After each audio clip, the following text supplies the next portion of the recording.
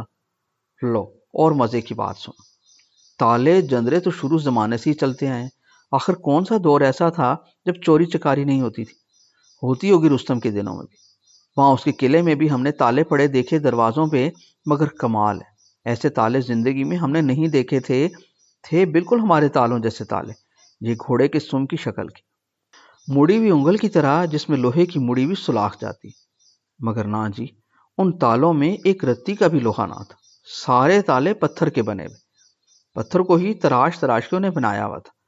اللہ جانے ان کی چابیاں بھی شاید پتھر کی ہوں گی، ہم نے چابی کو نہیں دیکھی کسی کی۔ لاٹ صاحب نے ہم سب کو حکم دے دیا تھا کہ ہر بندہ ریت کو کھنگالے، جو شے بھی کسی کو ملے وہ ادھر میرے پاس جمع کرواتا ہے، چاہے پتھر کی چیز ہو یا سونے کی، کچھ بھی ہو اٹھا لینا۔ ہر ایک کو اس کی چیز کے برابر تول کے منصوری سکے ملیں گے۔ لو جی، ہر کوئی خوشی خوشی جت گیا۔ بڑی بڑی عجیب چیزیں ملی لوگوں کو، مجھے بھی بڑی چیزیں ملی۔ پتھر کے تولنے والے باٹ ملے تھے مجھے، ایک کو تو سونے کا لوٹا بھی ملا تھا۔ اسی لوٹے میں تانبے کے سکے بھر کے لاٹ صاحب نے اس کی جھولی بھر دی، لوٹا رکھ لی۔ ہڈیاں بہت ملی ادھر سے، انسانوں کے علاوہ جانوروں کی ہڈیاں بھی، وہاں ریت میں دبی ہوئی۔ اونٹوں کی ہڈیاں زیادہ تھی یا پھر گھوڑوں کی۔ ہتھیار بہت ملے، تلواریں بہت بھاری بھاری۔ لو جی، وہ ریت سے کھینچی نہیں جاتی تھی، ایک کو ہمارے 3 آدمی اٹھاتے تھے۔ کچھ کے دستوں پہ تو ایسا اعلیٰ نقش و نگار ہوا تھا کہ کیا بتاؤں۔ سچ پوچھو تو ایک تلوار پہ میرا جی میلا ہوا تھا، پر کیا کرتا، 2-4 لوگوں نے دیکھ لیا تھا، جمع کرا دی۔ تیر کمان کئی طرح کے ملے، کمان تھوڑے ملے، تیر زیادہ ملے۔ ریت میں دبے دبے سینکڑوں سال سے پڑے وہ سارے کن اور بھربھرے ہوئے تھے۔ ڈھالیں بھی تھی قلعے کے اندر، کھالیں تک لوگوں نے ریت میں دبے کمروں سے نکال لی، پرانی بچھی ہوئی۔ کپڑا کوئی نہیں ملا، میرا خیال ہے اتنی گرمی، ایسا ریت سے بھرا ریگستان، کپڑے جل جلا گئے ہوں گے۔ لاشیں بھی کہاں تھیں، بس ہڈیاں تھیں اور ان پہ کالا چمڑا چپکا ہوا تھا۔ لاٹ صاحب کے تمبو کے پاس تو قلعے کی چیزوں کا انبار لگ گیا۔ وہ بڑے خوش ہوئے، کیمرہ مین بلوایا، وہ بڑا سا کالا ڈبہ لے کر آ گیا، پیچھے اس کے کپڑا لگا ہوا تھا۔ ڈبہ سٹینڈ پہ کھڑا کر کے کیمرہ مین ڈبے کے اندر پیچھے سے گردن دے کے کھڑا ہو گیا۔ لاٹ صاحب سامنے قلعے کے عین اندر کنویں کے سامنے ریت کے ایک ٹیلے پہ کمر پہ دونوں ہاتھ رکھ کے کھڑے ہو گئے۔ دائیں بائیں اور لوگ کھڑے کر لیے۔ میں سامنے آیا تو مجھے بھی اشارے سے بلا لی، میں بھی کھڑا ہو گیا تن کے۔ کلا پگڑی سر پہ تھا میرے، نیلا کپڑا تھا کلے کا، پلے پہ سنہرا سونے کے تاروں کا کام ہوا تھا، اس کے 1.5 سیر کی ریشم تھی اس میں، یہاں لے آیا تھا، پوچھ لو۔ بھاگو سے ابھی بھی اس نے ٹرنک میں تالا لگا کے سنبھال کے وہ کلے کا کپڑا رکھا ہوا ہوگا، ہے نا بھاگو؟ کوئی بات نہیں، خراب نہیں ہوتا، سچا تلا ہے، کبھی کبھی تو پہنتا ہوں، اب یہی بس چھوٹی عید پہ یا کسی کی شادی پہ۔ وہی تو پہن کے گیا تھا بھاگو کو لینے شادی کے بعد۔ کیوں بھاگو؟ مگر اسے تصویر نہیں بنوائی، تصویر بنانے والا اس وقت عام کہاں ملتا تھا، وہ تو لاٹ صاحب تھے، ہر طرح کی آسانی انہیں میسر تھی۔ موچی تھے جوتے بنانے والے، نائی سے حجامت کرتے روز لاٹ صاحب کی، درزی تک وہ ساتھ لے کر گئے تھے اپنے، بڑی بڑی شاندار وردیاں سی دیتا تھا درزی ہمارا، ہم بھی اسی سے سلواتے تھے۔ صرف لاٹ صاحب کی وردی تو نہیں وہ سیتا تھا، سب کے کام کرتا تھا۔ اس کی سلی بھی برجیز پہن کے کھڑا تھا تصویر میں، یوں یہ دیکھو۔ ابو الفضل پھر اسی طرح ٹانگیں کھول کے ہیڈمان پور والے گھر کے صحن میں کھڑا ہو گیا، اور وہ تیکھے نین نقشوں والی بلو اپنی نظریں ٹیڑھی کر کے یوں شست لگا کے اسے دیکھنے لگی، جیسے اب کیمرے کی قمیض کا دامن پیچھے سے اٹھا کے یہ سر دیے کھڑی اور کیمرے کے شیشے اس کی آنکھوں میں لگے۔ سر سے پاؤں تک وہ ابو الفضل کو دیکھتی گئی۔ اپنے پیروں کی چپلوں کو ایک دوسرے سے رگڑ کے ابو الفضل بولا، نیچے ایسی چپل نہیں تھی، یہ لمبے لمبے بوٹ تھے چمڑے کے۔ بلو نے موڑے سے اٹھ کے اپنی گود میں سویا ہوا بچہ ساتھ والی چارپائی پہ بیٹھی ایک عورت کو تھمایا اور ابو الفضل کے کندھوں سے کندھا جوڑ کے تن کے کھڑی ہو کے بولی، بھائی مجھے وہ جوتے پہن کے دکھا دو اگر ہیں تمہارے پاس، ایک بار پتلون کے ساتھ۔ کیا نام لیا تھا اس کا تم نے؟ ہاں برجیس۔ بھاگو کے ہاتھوں میں تو پسینہ آ گیا، وہ بیٹھی بیٹھی غصے اور نفرت سے بلو کو دیکھتی جائے۔ ابو الفضل کہنے لگا، جوتے تو شاید میں نہیں لایا تھا، پتلون کہیں پڑی ہوگی، پر اب نہیں وہ پہنی جاتی۔ کیوں؟ ابو الفضل بولا، اب عادت نہیں رہی نا اس کی، یہ کہہ کے وہ ہنسنے لگا۔ کیوں، عادت ڈال لو نا، بلو بولی۔ رہنے دو، اب کس کو دکھانی ہے پہن کے وہ پتلون؟ میں دیکھوں گی۔ بلو تیکھی نظروں سے دیکھتی دیکھتی ابو الفضل کے آگے آگے پھرنے لگی، تھن کے چلتی ہوئی، سینہ سارا باہر نکال کے۔ وہ ہر قدم پہ ابو الفضل کی طرف نگاہ یوں پھینکتی جیسے کرکٹ کی پچ پہ کھڑے بلے باز پہ باؤلر گیند پھینکتا ہے۔ اس کی ہر نگاہ پہ صحن میں بیٹھی عورتوں کے منہ سے جیسے شور اٹھتا، ہو از اٹ؟ پھر صحن میں بیٹھی سب عورتیں گردنیں گھما کے بھاگو کی طرف دیکھتی جیسے کہہ رہی ہوں، دیکھا ہو از اٹ؟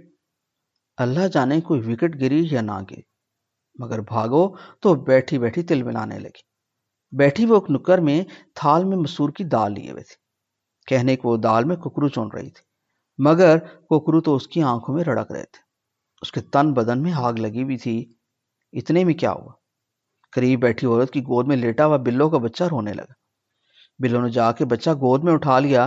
اب وہ بچے کو لے کر ٹہلنے لگی۔ کہنے کو گود میں بچہ تھا، مگر وہ تو ایسے ٹہل رہی تھی جیسے کوئی تمغہ ملا ہوا ہو کسی بہادری کا۔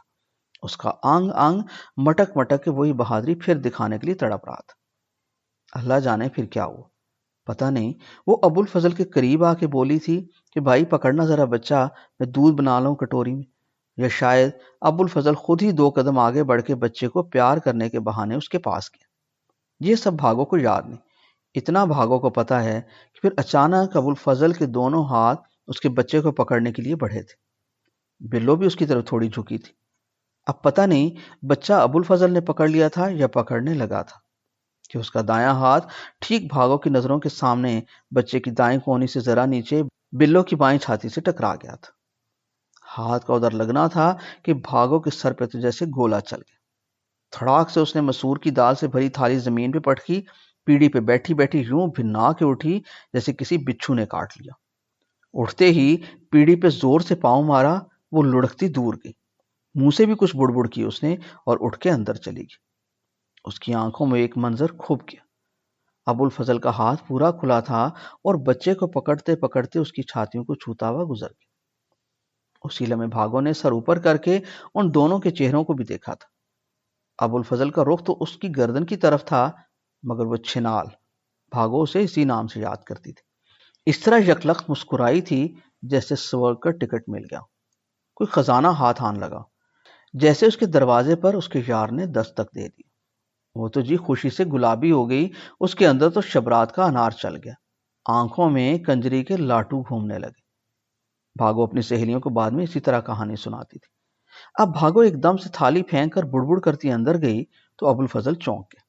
صحن میں بیٹھی عورتوں میں سے ایک ابو الفضل کی بہن بھی تھی، جینا۔ وہ شادی شدہ تھی، مگر زیادہ تر اپنے سسرال میں لڑائی کر کے آئی اپنی ماں کے پاس رہتی تھی۔ وہ بھی آئی بیٹھی ہوئی تھی۔ ابو الفضل نے حیرانی سے نگاہ ادھر ادھر گھمائی تو بہن جینا نے ابرو اوپر کیے جیسے پوچھ رہی ہو کیا ہوا تمہاری دلہن کو۔ پھر آنکھ کے اشارے سے اسے کہا جاؤ پوچھو۔ یہ چلا گیا قدم قدم چلتا بھاگو کے پیچھے۔ اندر بھاگو دیوار کے پاس اینٹوں پہ رکھے جس کی پیٹی کے اوپر پڑے ٹرنکوں پہ ڈالے ہوئے لٹھے کے رومال کی سفید کروشی کی جھالر میں منہ دیے اون اون کر رہی تھی، اور دونوں ہاتھ اٹھا کے اپنے چہرے کے پاس رکھ کے ہولے ہولے اوپر والے ٹرنک کو کھڑکاتی جاتی تھی۔ ابو الفضل جا کے پیچھے کھڑا ہو گیا، وہ نہ پلٹی۔ پھر ابو الفضل نے خاموشی سے بڑھ کے اس کے دونوں ہاتھ کلائیوں سے پکڑ لی۔ وہ اس کے ہاتھوں میں زور لگا کے کلائیاں چھڑانے لگی۔ ابو الفضل نے اس کے ہاتھوں کو ایک زور کا جھٹکا دیا اور بولا ہوا کیا ہے تمہیں؟ مت لگاؤ ہاتھ مجھے، جاؤ اپنی اسی کچھ لگتی کے پاس، بھاگو ایک دم سے بولی۔ ابو الفضل نے اس کی دونوں کلائیاں ایک جھٹکے سے گھما کے اس کا رخ اپنی طرف کر لیا اور آہستہ سے ٹھہر ٹھہر کے بولا کیا کہا تم نے؟ ہاں ٹھیک کہتی ہوں، بلو کو دیکھ کے تمہاری آنکھوں میں تارے ناچتے ہیں، چہرے پہ روپ چڑھ جاتا ہے، دل میں لڈو پھوٹتے ہیں۔ بکواس کرتی ہو تم؟ بکواس نہیں کرتی، سچ کہتی۔ دیکھ نہیں رہی تھی کہ کیسے 1.5 گھنٹے سے تم اسے رجا رہے تھے؟ سیستان چڑھا ہوا تھا تم پہ، کبھی سنائی مجھے سیستان کی کوئی کہانی؟ وہ آ گئی تو شروع ہو گئے، رستم کے قلعے تک پہنچ گئے، ہو گیا نا دل ٹھنڈا۔ میں جانتی نہیں کیا تم جو پیاس پیاس کی کہانی سنا رہے تھے، کیوں سنا رہا تھا؟ اسی لیے سنا رہے تھے کہ وہ اپنی کھوئی کے ہتھے پہ تمہارا ہاتھ رکھ لیا نا۔ بکواس نہ کرو، میں کہتا ہوں آواز تمہاری باہر جاتی ہے، میری آواز بھی نہ کمرے سے باہر جائے اور خود سرے عام سب کی آنکھوں میں دھول جھونکتے۔ او ہو، کیا کیا ہے میں نے؟ کچھ نہیں کیا۔ کیا؟ اچھا کھاؤ بڑے کاکے کی قسم، لاؤ اسے، میں اس کے سر پہ ہاتھ رکھ کے کہتا ہوں۔ او ہو، بکے جا رہی ہو، کون سی قسم؟ بڑے بولے بن رہے جیسے کچھ کیا ہی نہیں۔ کیا کیا ہے؟ میں کہتا ہوں چپ ہو جاؤ۔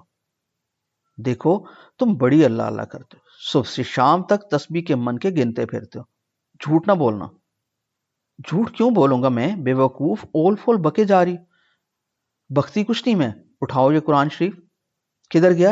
ادھر ہی پڑا رہتا تھا، جزدان میں لپٹا، میں نے خود شنیل کی اپنی پرانی قمیض کے کپڑے سے سیا تھا، اس کے بعد کون سی مجھے شنیل کی قمیض ملنی ہے؟ اب تو آگی چھنال، کون لے گیا ادھر؟ اپنے حجرے میں لے گئے ہوں گے جہاں کہنے کو سرکاری کام کرتے ہیں۔ کہنا کیا چاہتی ہو؟ آپ کو نہیں پتا؟ نہیں۔ بڑا حوصلہ ہے آپ کا، میری تو زبان سے وہ بات نہیں نکلتی جو دن دہاڑے ساری عورتوں کے سامنے آپ نے رستم زمان والا کارنامہ کیا۔ پھر بکواس کرتی ہے تو؟ بکواس نہیں، میں پوچھتی ہوں۔ اس کی چھاتیاں دیکھ کے طبیعت میں ہیجان آ گئے۔ اب گندگی بکتی ہو، شرم کرو۔ ہاں، یہ کہنا گندگی ہے، بچہ پکڑنے کے بہانے گندے نہیں۔ بچہ پکڑنا گناہ ہے کیا؟ اپنے بچے کو بھی کبھی 1 منٹ کے لیے بھی اٹھایا؟ مجھے کبھی اپنے بچے کو اٹھائے پھرتے نہیں دیکھا۔ لیا کبھی مجھ سے بچہ؟ نہ جی، میری چھاتیاں ویسی نوکدار تھوڑی ہیں۔ بیل کی پکی چڑھا کے آئی ہے چھنال۔ تو چپ ہو جا، میں کہتا ہوں زبان روک لے۔ ہاں، اب میری زبان کیوں چلے؟ اب تو آ گئی وہ گھر سنبھالنے، آپ نے بھی نیودرا دے دیا۔ جائیں، وہ ٹہل ٹہل کے بلا رہی ہے۔ وہ کھڑکی سے دیکھیں، ابھی تک چھنال کے پیروں کے پہیے نہیں رکے۔ ابو الفضل لپک کے کمرے کی کھڑکی کے پٹ بند کر دیتا ہے اور پھر اس کے سامنے آ کے کھڑا ہو جاتا ہے۔ میں پوچھتی ہوں، لگتی کیا ہے وہ آپ کی جو آئی ہے ہمارا گھر پھونکنے؟ پہلے سے کوئی یارانہ ہوگا، اسی کا نام سیرا تو نہیں گاؤں میں جس سے پرانا یارانہ تھا؟ بس تم نے ایک لفظ بھی اور نکالا تو مجھے گد سے پکڑ کے باہر نکال دیں گے۔ ہاں، کہتا ہوا ابو الفضل پیچھے ہٹ گیا اور پاؤں پٹکتا ہوا باہر آیا۔ عورتوں سے نظریں بچا کے جھکی جھکی نظروں سے اپنی بہن کے پاس سے گزرا تو بہن اٹھ کے اس کے پیچھے پیچھے آ گئی۔ یہ گھر کے باہر ڈیوڑی کے پاس بنے سرکاری کام کرنے والے کمرے میں گیا تو بہن وہیں پہنچ گئی۔ یہ بار بار اس سے گردن پرے موڑ رہا تھا جیسے کچھ بولنا سننا نہ چاہتا، مگر جیرا سامنے آ کے کھڑی ہوگی۔ وہ ابو الفضل سے بڑی تھی عمر میں، بال بچوں والی تھی۔ ابو الفضل اس کی عزت کرتا تھا۔ اس نے ابو الفضل کو کندھے سے پکڑ لیا اور بولی، دیکھ لیا سبات ووٹی کو گاؤں سے لا کر یہاں علیحدہ اپنے پاس رکھنے کا؟ میں نہ کہتی تھی اسے 4 دن ہمارے پاس گاؤں چھوڑ دے۔ گاؤں میں ہماری ماں کے پاس کوئی روٹی ہانڈی پکانے والا نہیں۔ اگر تمہاری زنانی نے 4 دن ساس اپنی کی سیوا کی ہوتی تو آج سے ایسی بات کہتے لاج نہ آتی، کلیجہ نہ پھٹ جاتا اس کا، ہمارے فرشتہ بھائی پہ الزام لگا کر۔ کیسے چبا چبا کے بول رہی تھی بڑی بڑی باتیں، مگر نہ جی، اسے تو کسی کی شرم ہے ہی نہیں۔ مگر تمہاری نہیں ہے تو تمہاری ماں کی کیا ہونی؟ ماں کے پاس 4 دن رہی ہوتی تو اسے پتا ہوتا کہ تمہارے آگے پیچھے بھی کوئی ہے، سیکھ لیتی یہ بھی بات کرنے کا سلیقہ۔ مگر نہ جی، ادھر تو ماں ہماری تمہاری بیگم سے خدمت کرائے گی۔ لو، میں پوچھتی ہوں، کیا دیگیں پکوانی اس بوڑھی نے تمہاری چھمک چھلوں سے؟ اور 4 دن ماں کی زندگی ہے، سوکھ کے کانٹا ہوئی بھی ہوتی ہے۔ کھانا اس نے کیا ہے؟ 1 روٹی کھاتی، وہ بھی کھائی نہ کھائی۔ گھر میں ادھر کون سے تم نے پسو باندھ رکھے ہیں جن کی تمہاری بیگم سے ہم دودھ لسی بنوا لیتے؟ ایک چکی ہے نا، ماں پیس لیتی ہے، تم فکر نہ کرو۔ یہاں رکھو اسے سر پہ چڑھا کے، تمہاری خوب شان میں اضافہ کرتی ہے۔ 2 بیٹے پیدا کیا کر لیے اس نے، ناک پہ مکھی نہیں بیٹھنے دیتی۔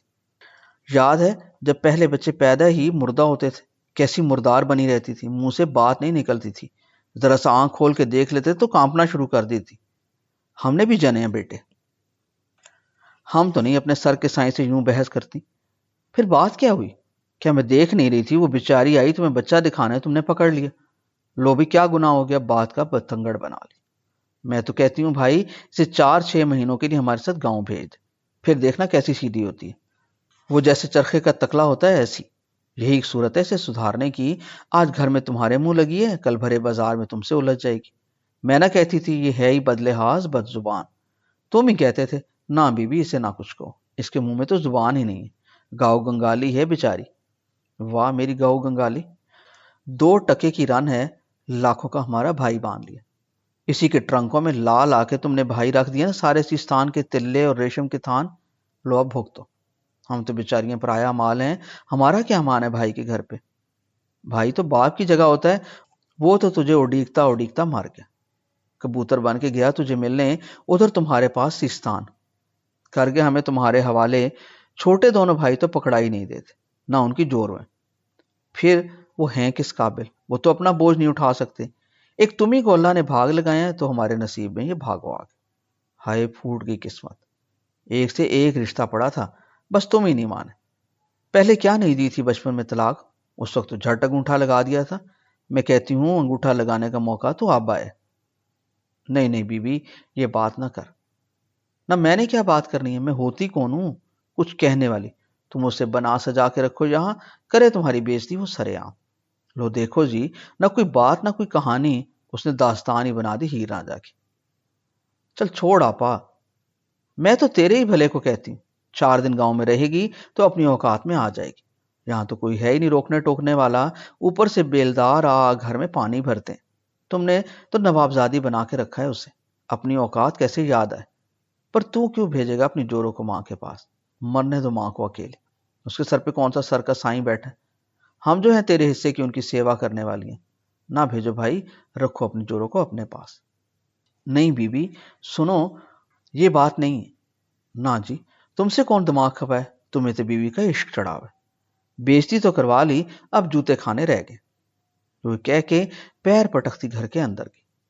بھاگو ابھی تک ٹرنکوں میں سر دیے کھڑی تھی، اوپر کے ٹرنک کی پوری کروشی کی جھالر اس نے رو رو کے بھگو دی تھی، ساری چادر ہاتھوں میں چڑمڑ کر کے کھڑی تھی۔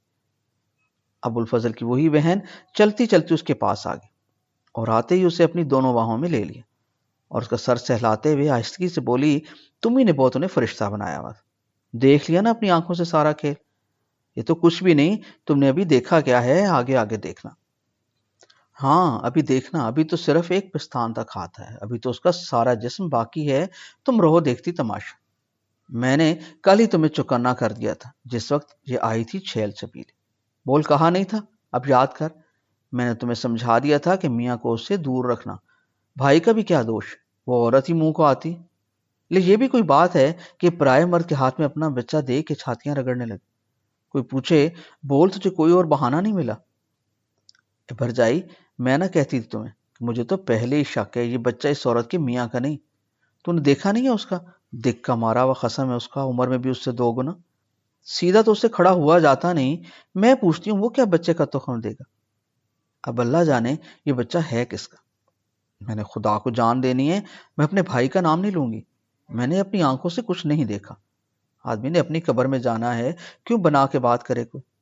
لیکن بھرجائی میں سوچتی ہوں ہے کملی، اگر کسی نے کچھ کرنا ہو تو وہ میرے تیرے سامنے آ کے کرے گا، تمہارا قسم میرا بھائی ہے، اتنے چھوٹے کو لے لے کے پھری ہوں، اس کی رگ رگ سے واقف ہوں، یہاں سب کے سامنے نہیں ٹلا، چلو اسی کا قصور سی، بہانہ بنا کے بچہ پکڑانے کا، بھئی تم ہی اپنا ہاتھ سنبھالو۔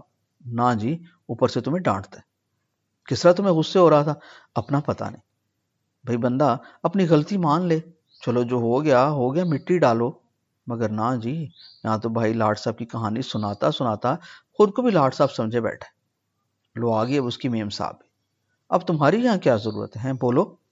اگر روز بے عزت ہو کے اس کے جوتے چاٹنے تو تمہاری مرضی، بھئی ہم سے تو سب یہ دیکھا نہیں جاتا، کل کے جاتے ہمیں آج ہی تانگے پہ بٹھا دو، میں تو کہتی ہوں مارو ان 4 ٹرنکوں کی چابیاں اس کے منہ پہ اور چل تو بھی ہمارے ساتھ گاؤں، دیکھو کیسی تیری قدر آئے گی، تیسرے دن بھاگا آئے گا تیرے پاس، ہاتھ جوڑ جوڑ کے معافی نہ مانگے تو کہنا، پھر بات کرنا، ورنہ کوئی ضرورت نہیں، ہماری لاکھوں میں ایک بھرجائی اور بھائی پرائی زنانیوں کی خاطر اس کی مٹی پلید کرتا ہے۔ وہ اون کر کے بھاگو سے لپٹ جاتی، دونوں عورتیں خوب روتی ہیں، اسی شام کو ابو الفضل کی بہن کے ساتھ بھاگو گھر سے چلی جاتی، بچے دونوں ساتھ لے جاتی، جس وقت جا رہی ہوتی ہے اس وقت وہ 3 مہینوں کے حمل سے ہوتی، ابو الفضل کا تیسرا بیٹا اس کے پیٹ میں ہوتا ہے، اب اللہ جانے ابو الفضل کو یہ بات پتا تھی یا نہیں، بھاگو گاؤں پہنچ جاتی، وہاں پہنچتے ہی ابو الفضل کی 3 بہنیں اکٹھی ہو جاتی ہیں، چوتھی ان کی ماں شامل ہو جاتی، چاروں مل کر بھاگو کی ایسی درگت بناتی ہیں کہ اسے سمجھ نہیں آتی کہ میں پہنچ کس جہان میں گئی۔ 3 بجے صبح وہ اسے اٹھا کے آٹا پیسنے کی چکی پہ بٹھا دیتی، تینوں بہنیں شادی شدہ تھیں، اپنے اپنے گھروں میں رہتی تھیں، مگر اپنے اپنے سارے کنبوں کا آٹا پسوانے گندم یہاں لے کر آ جاتے، چل بھاگو پیس، سوٹی لے کر بڑی بہن کھڑی ہو جاتی ہے، اوں آ کرتی تو ایسے اس کی ٹھکائی کرتی جس سے بیل کو اڑی کرنے پہ مارتے، آٹا پیس کے فارغ ہوتی، ہاتھوں میں رٹن پڑ جاتے، زخم رستے تو دوسری نان نمک کی سل اٹھا کے لے آتی، لے اسے کنڈی میں کوٹ، پتہ نہیں اسی واقعے سے زخموں پہ نمک چھڑنے کی کہاوت بنی، یا اسی کہاوت کو سن کر ابو الفضل کی بہنوں کو بھاگو کو تڑپانے کا یہ انداز ملا، خیر جی، ان چاروں نے مل کر بھاگو کا پلیتھن نکال دی، زید میں آ کے پڑوسنوں کی پھنڈر جھوٹیاں ان کے صحن میں بنوانے لگی کہ محلے میں آکڑ اپنی ہو اور ان کی دیکھ بھال یہ کرے، اپنے اپنے گھروں میں بھی ان کی بھینسیں تھیں، سب کا دہی رڑکانا ادھر لے آتی، ابو الفضل نے اسی کی خاطر ایک بھینس اور گھر میں بھیج دی تھی، اور اس کا دودھ دہی رڑکنا بھی اس کے ذمہ تھا، مگر جب لسی سے مکھن اتر جاتا تو بہنیں پلنگ سے اتر کے چاٹی کے پاس آ بیٹھتی اور اسے دھکا دے کر کہتی چل ہٹ، وہ نظر نہیں آتے کپڑے دھونے والے؟ جو ادھر لگ جاتے، سارا سارا دن یہ کام میں کولو کے بیل کی طرح جتی رہتی۔ کھانے کے وقت سوکھی روٹی وہ اس کے آگے پھینک دیتی اور پسی ہوئی مرچ کی کونڈی لات مار کے اس کے قریب کر دیتی اور کہتی کھا مار، کھام نکاج کی دشمن اناج کی، پوری کنڈی صاف کر جاتی۔ دو بیٹے تھے، دونوں چھوٹے تھے، ان کے ابھی اسکول کے دن نہیں آئے تھے، نہ گاؤں کے قریب کوئی اسکول تھا۔ تیسرا بچہ پیٹ میں سوکھی روٹیوں اور کونڈی مرچوں سے پل رہا تھا، اسے جننے کے بھی دن آ گئے۔ وہ پیدا ہوا تو ایک اور طوفان کھڑا ہو گیا، پہلے سے کہیں بڑا اور خوفناک۔ بچہ پیدا ہوا تو بے حد گورا چٹا، اوپر سے آنکھیں بھوری۔ نندوں نے دیکھا تو سر پیٹ لیا، ماں کو پکڑ کے لے آئیں، لے دیکھ ماں، تیری بہو نے کیسے تیرے بوڑھے سر میں دھول جھونکی، اب لے مٹھی راکھ کی اور ڈال لے سر میں، گاؤں میں کس کس کا منہ بند کروائے گی؟ ماں دیکھ نہیں رہی اس حرامی بچے کی شکل ہو بہو سیدوں کے منجلے لڑکے جیسی ہے؟ ہائے نہیں، ہمارا ہیرے جیسا بھائی کیسی عورت کے ساتھ بن گیا؟ اب کیا ہوگا ماں؟ بھائی تو جیتے جی مار جائے گا۔ میں نہ کہتی تھی یہ زنانی نہیں ڈائن ہے، کھا جائے گی ہمارے ویر کو۔ کھا لیا ڈائن، کھا لیا۔ وہ اچھل اچھل کے بھاگو کا چہرہ نوچنے کو آئے۔ بھاگو سہمی ہوئی بستر سے چپکی پڑی رہی، اسے سمجھ نہ آئے یہ اس کے کون سے گناہ کی سزا ہے۔ اس نے یہاں چکی کنڈی سے کبھی ہاتھ نہیں اٹھایا، ہاتھ اس کے ٹوٹے چھتر کی طرح بن گئے، زخم پرانے ہو کے اندر ہی اندر رسنے لگے۔ یہ کیا ہو گیا؟ بچے کی آنکھیں کیا واقعی بھوری؟ اسے اندھیرے کمرے میں ساتھ پڑا کپڑوں میں لپٹا لپٹایا نوزائیدہ بچہ صحیح سے نظر بھی نہ ہے۔ یہ سیدوں کا منجلا لڑکا کون سا ہے؟ بھاگو کو اس کی شکل بھی یاد نہ ہے، اس نے تو اس سے کبھی بات تک نہیں کی۔ اس لڑکے کا بھاگو کی ماسی کی بیٹی کے ساتھ یارانہ تھا، اس کے پاس وہ آتا جاتا تھا، مگر بھاگو کو اس سے کیا لینا دینا؟ وہ تو یہ الزام سن کر زمین میں گڑ گئے، بس اوپر منہ کر کے اللہ سے دل ہی دل میں باتیں کرے، تو نے مجھے کس بات کی سزا دی ہے؟ ہاں میری غلطی ایک ہی ہے، میں نے اپنے ہیرے جیسے خاوند سے ناجائز بحث کی، اس پر بلا وجہ شک کیا۔ اللہ سے یہ باتیں کرتے کرتے بھی ایک لمحے کو اسے وہی خیال آیا تو پھر وہ سب سوچنا شروع ہو گیا، لیکن ہاتھ تو ابو الفضل کا اس کی چھاتی پہ لگا تھا، میں نے جھوٹ تھوڑی کہا تھا۔ پھر وہ اللہ سے باتیں کرنے لگی، غلطی سے لگ گیا ہوگا جی ان کا ہاتھ، وہ ایسے تھوڑی ہیں۔ پھر وہ سوچنا شروع ہو جائے چاہے غلطی سے لگا ہو ہاتھ، پر مزہ تو آیا ہوگا انہیں۔ کیا پتا جی اللہ جی، انہیں شاید یہ بھی نہ پتا چلا ہو کہ ہاتھ لگا کہاں ہے۔ ویسے ہی اس کی چھاتیاں اوپر کو اٹھی ہوئی ہیں، بازاری گتے والی بنیان پہن کے، اندر کیا انہیں خواہ مخواہ پڑی آئی تھی ہیر سیال بن کے۔ میرا بیچارہ میاں، اسے نہیں پتا ہونا ہاتھ کس جگہ لگا۔ اللہ جی اب مجھے بچا لے، تو جانتا ہے جو نئی مصیبت کھڑی ہوئی ہے، میں اس میں نردوش ہوں، میرے تو فرشتوں کو بھی علم نہیں وہ سیدوں کا منجلا لڑکا ہے کدھر۔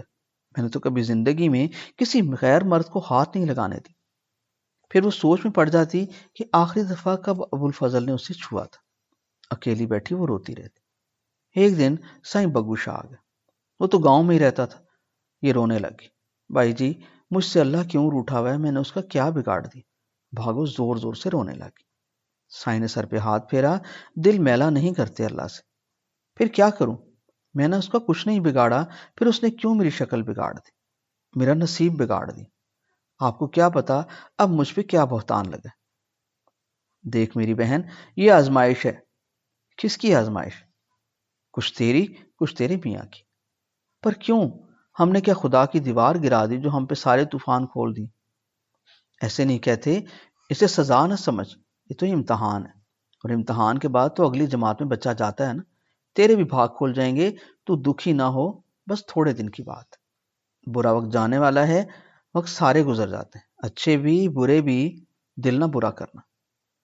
ادھر سائیں بگو شاہ یہ کہہ کے گیا، ادھر اگلے دن ابو الفضل گاؤں پہنچ گیا۔ صبح کا وقت تھا، وہ گھر میں داخل ہوا، دروازہ کھلنے کی آواز ہے۔ ابو الفضل کے گھر میں قدم پڑتے ہی بھاگو پہچان گئی، وہ اتنے مہینوں سے اس کے ایک ایک قدم کو یاد کرتی آئی تھی، قدموں کی چاپ زبانی یاد تھی۔ پچھلے کمرے میں بچے کو گود میں چھپائے چھپی بیٹھی تھی، قدموں کی آہٹ سے تڑپ کے اٹھی۔ اسے دونوں طرح کے وسوسے تھے، شاید وہ اس کے آنسو پوچھتے، اس کا منہ چوم کے اسے ساتھ اپنے تانگے پہ بٹھا کے نہر کے بنگلے پہ لے جائے، لیکن اگر یہ بھی اپنی بہنوں کے کہنے میں آ گیا، وہ اتنا سوچ کے لرز گئی اور اس سے اٹھا نہیں گیا۔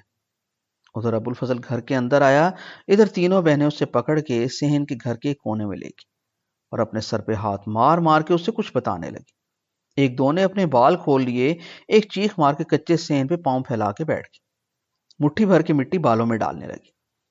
ابو الفضل کھڑا کھڑا کانپنے لگا۔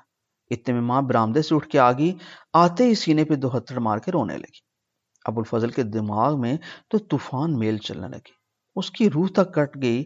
وہ آدم خور شیر کی طرح جست لگا کے اندر آیا۔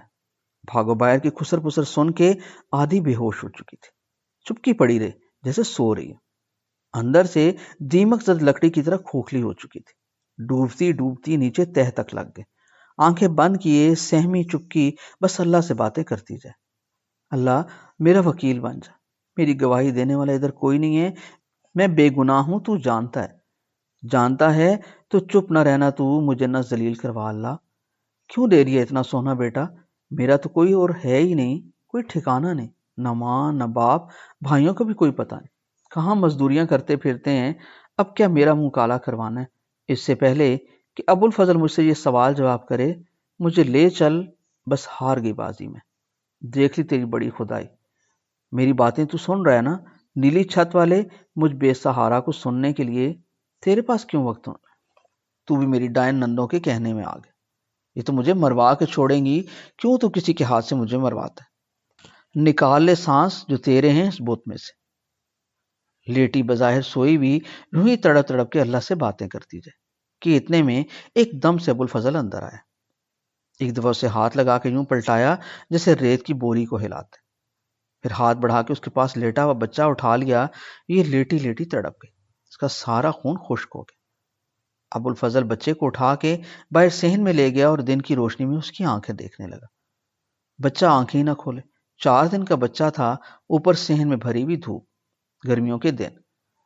ابو الفضل نے بچے کو بہت ہی شک کی نظروں سے سر سے پاؤں تک دیکھا، بازو ٹانگوں سے کپڑا ہٹا کے بغور معائنہ کیا، اس کے چہرے کو دائیں بائیں اوپر نیچے سے کئی بار دیکھا، سمجھ نہ آئے۔ دل ہی دل میں یہ کہے، ہاں رنگ تو گورا ہے، زیادہ گورا ہے، میں بھی گورا تو ہوں مگر اتنا نہیں، بھاگو بھی کالی تو نہیں، نہیں ہے گوری اچھی خاصی، یہ کچھ زیادہ صاف رنگ ہے۔ کیا پتا بچے شروع میں زیادہ گورے لگتے ہوں بات کی نسبت۔ وہ اپنے دوسرے دونوں بچوں کے پہلے پہل کے دن سوچنے لگا، سب بھائیوں کے رنگ ایک سے تو نہیں ہوتے نا۔ اسے ایک دم اپنا ایک چھوٹا بھائی یاد آ گیا جو بے حد کالا تھا۔ ہاں رنگ کی خیر ہے، مگر یہ آنکھیں ذرا دیکھوں تو۔ وہ انگلیاں لگا لگا کے بچے کی آنکھوں کو کھولنے کی کوشش کرے، بچہ رونے لگ گیا، آنکھیں نہیں کھولیں، آخر لا کے اس نے بھاگو کے پاس لٹا دیا۔ رات وہ وہیں رہا، بھاگو سے بات نہیں کی، اپنی ماں اور بہنوں سے بولا، میں کچھ بندوبست کر لوں گا، صبح لے کر جا رہا ہوں بھاگو کو ہیڈ مان پور۔ لے گیا، سارا راستہ یہی سوچتا جائے کہ چھوڑنا نہیں اسے، جان سے مار دوں گا، پر ماروں اسے کیسے، مار کے کہاں پھینکوں؟ پھر اسے خیال آیا ہیڈ پہ نہریں کس لیے ہیں، ان میں بہتی ہوئی لکڑی آتی، دیودار کے شہتیر، لکڑی کے ٹھیکیدار اوپر دریا کے پاس روپڑ ہیڈ سے اپنی اپنی مہر لگا کے لکڑی پانی میں گرا دیتے، لکڑیاں پانی میں بہتی آتی ہیں، سواری کا کرایہ بچ جاتا، لکڑی مفت نیچے دوراہے پہنچ جاتی، یہاں پہ ہیڈ پہ وہ آ کے لوہے کے ادھ کھلے گیٹ سے لگ جاتی، پل کے نیچے اکٹھی ہو جاتی، 1.5 آنا فی شتیری دے کے وہ لے جاتے اپنی شتیری۔ ابو الفضل سوچنے لگا، میں 2 شتیریاں خود رکھ لوں گا، مجھے کیا کسی نے کہنا ہے، وہ تو پہلے بھی 1000 بار کہہ چکے ہیں، لے لو جتنی لکڑی چاہیے۔ وہ تو اس لیے نہیں لی کہ کیا کرنی ہے، 2-2.5 روپے کی شتیری ہے، ایک دو رکھی تھی ایک بار، مگر وہ تو خرچ ہو گئی۔ وہ پھر سوچنے لگا کہ پچھلی بار لی ہوئی شتیری سے کیا کیا بنوایا تھا، اسے وہ سارے پلنگ کرسیاں اور بکس یاد آ گئے، بکس دماغ میں آتے ہی وہ سوچنے لگا، وہ تو سارے چھوٹے ہیں، یہ تو پوری نہیں آئے گی ان میں سے کسی میں، ایک بھی بڑا نہیں بنوایا بکس، اب بنوا لوں گا، لمبا سا صندوق۔ ترخان اپنے بھروسے والا ہے، پھر اسے بھی تو غرض ہے نا، اسے نہیں چاہیے شتیر دیودار کے، جیسا کہوں گا بنا دے گا، اسے شک تو نہیں پڑے گا، کیوں، میں نے کہنا سرکاری حکم ہے، اوپر سے یہی سائز دیا ہے، بڑے صاحب کو بھیجنے، اور لکڑی تو ساری یا پانی کے راستے آتی جاتی، بس صندوق بنا کے اس میں بند کر دوں گا، اسے اکیلے کیوں، اس حرامی کو بھی ساتھ، دونوں کو بند کروں گا اور پانی میں چھوڑ دوں گا، اللہ اللہ اور خیر صلی۔ بس یہی سوچتے سوچتے ہیڈ مان پور آ گئے۔ پورا رستہ دونوں میں سے کسی نے بھی بات نہیں کی۔ ابو الفضل اپنے منصوبوں میں لگا رہا، بھاگو اپنے اللہ جی سے باتیں کرتے۔ گھر پہنچ گئے۔ ابو الفضل اندر گیا، اپنی کوٹری سے جزدان میں پکڑا ہوا قرآن اٹھا کے لے آیا، بولا اسے پکڑ کے قسم کھاؤ۔ بھاگو قرآن دیکھ کے پیچھے ہٹ گئی۔ ابو الفضل کے اندر سانپ لہرایا۔ اب آیا نا اونٹ پہاڑ کے نیچے؟ بولا ہاتھ کیوں نہیں لگا رہی؟ بھاگو رونے لگی، روتے روتے بولی میں ناپاک ہوں جی، چھلا نہا کے پکڑوں گی۔ ایک دم ابو الفضل کے دماغ نے پلٹا کھایا۔ اچھا میں اس پہ ہاتھ رکھتا ہوں، تم میرے ہاتھ پہ ہاتھ رکھ کے قسم کھاؤ۔ کھاتی ہوں جی۔ اس نے ہاتھ رکھ دیا۔ کس بات کی قسم کھانی؟ بولو بتاؤ یہ بچہ کس کا؟ وہ پھر رونے لگی اور روتے روتے ابو الفضل کے قرآن پہ رکھے ہاتھ سے لپٹ گئی، اپنا چہرہ بھی وہیں رکھ دیا اور زور زور سے روتی ہوئی بولی یہ آپ کا بچہ ہے، میں نے آپ کے علاوہ کسی مرد کا ہاتھ اپنے جسم پہ لگنے نہیں دی۔ ایسے ہی جی میں اس دن آپ سے الجھ گئی تھی، وہ میری غلطی تھی، مجھے معاف کر دیں اور میری کوئی غلطی نہیں۔ پھر کاکے کی آنکھیں کیوں بھوری ہیں؟ جی میں نے تو دیکھی نہیں۔ تو نے ابھی تک اسے آنکھیں کھولتے ہوئے نہیں دیکھا؟ نہیں جی۔ آنکھیں دیکھنے لگے دونوں۔ یہ آنکھیں کیوں نہیں کھولتا بچہ؟ دکھنے کو تو نہیں آ گئی اس کی آنکھیں؟ چلو چل کے وید کو دکھاتے۔ قریبی قصبے دوراہے کے ایک بوڑھے حکیم کے پاس چلے گئے۔ حکیم نے گلاب کے عرق کی بوند دونوں آنکھوں میں ٹپکائی اور رومال سے آنکھیں پونچھ دیں، گرد اتر گئے۔ بچے نے آنکھیں کھول دیں۔ ہیں یہ کیا؟ ابو الفضل کے پیروں کے نیچے زمین ہلنے لگی۔ آنکھیں تو دونوں کالی سے ہیں، یہ دیکھ بھاگو دیکھ آنکھیں تو کالی ہیں۔ وہ ذہنی انداز میں چلانے لگا۔ حکیم بولا بابو لوگ شور کیوں مچا رہے ہو؟ کالی آنکھیں پہلے نہیں دیکھی کبھی؟ کیا بنی بنائی تمہاری صورت ہے، واہ! کوئی بچہ اپنے باپ سے ایسی مشابہت رکھتا ہے، لگتا ہے اس کی ماں تمہارے دھیان میں لگی رہی۔ پر حکیم صاحب یہ آنکھیں کیوں نہیں کھولتا تھا پہلے؟ پتر جالا آیا ہوا تھا آنکھوں میں، لگتا ہے جب سے پیدا ہوا کسی نے اسے اچھی طرح صاف ہی نہیں کیا تھا، اسی چپچپاہٹ سے آنکھیں چپکی رہی۔ مگر حکیم جی وہ تو کہتی تھی آنکھیں بھوری ہیں۔ بیٹا کس کی بات کر رہے تو؟ وہ جی اپنی بہنیں ہیں میری، وہ کہتی تھی۔ کب دیکھا تھا کڑیا انہوں نے؟ حکیم بھاگو سے مخاطب ہوا۔ میں تو جی بس لیٹی ہوئی تھی اندر کمرے میں، وہ اسے اٹھا کے باہر لے جانے لگی تو میں نے منع کر دیا۔ پھر رات پڑ گئی، بچے کی تیسری پھوپھی لالٹین لے کر آ گئی میرے سرہانے، بولی بچہ دیکھنا ہے۔ بس اسی وقت انہوں نے لالٹین کی روشنی میں اسے دیکھا تھا۔ پھر حکیم صاحب بولے، پھر وہ کہنے لگی آنکھیں بھوری ہیں، تم نے بھی دیکھی اس کی آنکھیں؟ جی میں دیکھنے لگی تو وہ بتی لے گی، مجھے دیکھنے ہی نہیں دیا۔ میں تو کہتی رہی مجھے بھی دکھاؤ، نہیں دکھائیں۔ پھر بچے نے آنکھیں ہی نہیں کھولی 4 دن، شاید آنکھیں کھولتا ہو، میں بھی سو جاتی تھی نا جی۔ یہ بس آنکھیں میچے میچے ہی دودھ پی لیتا تھا۔ ایسے کرتے ہیں بچے، اس کی آنکھوں میں ذرا ذرا سی سوزش ہے، یہ لے جاؤ شیشی عرق کی، دن میں 3 دفعہ ایک ایک قطرہ ڈالنا ہے۔